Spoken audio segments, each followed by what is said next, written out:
Milestone ট্র্যাজেডির বিমানটা ঠিক এই জায়গায় ক্র্যাশ করে কিন্তু ভেতরে চলে যায়। আমরা একজন প্রত্যক্ষদর্শী, যিনি ওই গতকাল এইখানে সরাসরি ছিলেন, আমরা তার সাথে একটু কথা বলবো। ভাই, আপনার নামটা বলবেন? আমার নাম জাবের, আমি মাইলস্টোন কলেজের হিউম্যানিটিস ডিপার্টমেন্টের ছাত্র, ফার্স্ট ইয়ারের। কি দেখলেন ভাই, শুরুতে একটু যদি বলেন। কালকে প্রথমে হয়েছে কি, আমরা ক্লাস করতেছি, তখন 1:06 বাজে স্যার ক্লাসে ঢুকার পরে আমরা ঠিক একটা সাউন্ড পাইছি, বিকট একটা সাউন্ডটা মানে স্বাভাবিকের থেকে অস্বাভাবিক ছিল, আর একটা তাপ অনুভব করছি। যখন আমরা শব্দটা পাইছি তখন আমরা ঠিক ক্লাস থেকে সবাই 3 জন বাইরে হয়েছি, স্যারটা সবাই বাইরে হয়েছে।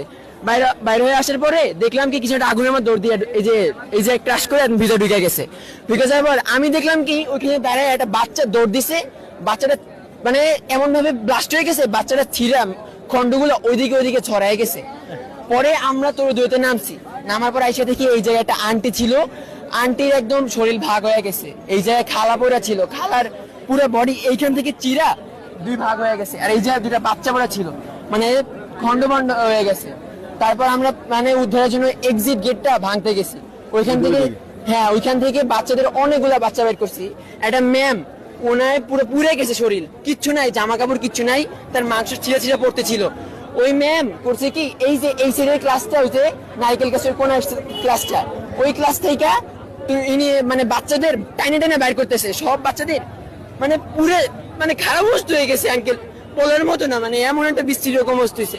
আমি কোলে নিতেছি, আমার হাতে মাংস আছে, ওদের মাংস আর রক্ত লাইকা ছিল, এরকম একটা মানে খুবই বিশ্রী রকম একটা অবস্থা দেখছি।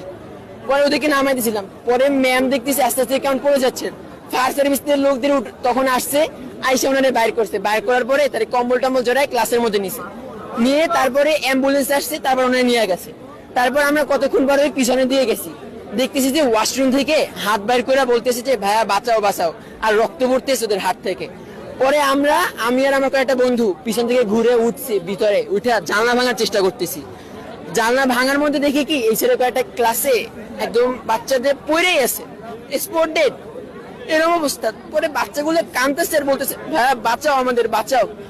পরে আমরা ওদেরকে এই সাইডের স্যার ছিল, উনি তারপরে গ্রিল ভাঙা, তারপরে বাচ্চাদেরকে বাইর করে এসেছিল, আর আমরা ওই বাচ্চাদের বাইর করতেছিলাম।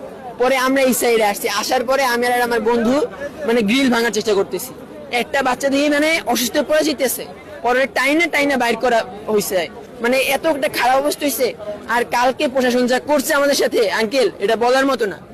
মানে ওনারা, আমরা সত্য বলতে চাইছি ওনাদের, সেই জন্য আমাদেরকে হাত তুলছে, আমাদের টিচারদেরকে মারছে, আমাদের স্টুডেন্টকে মারছে। মানে এটা আমরা আজকে যে 6 দফা নিয়ে এই জায়গায় দাঁড়াইছি, আশা করি এটার দাবি তারা মেনে নিছে, এবং এটার আমরা একটা সুষ্ঠু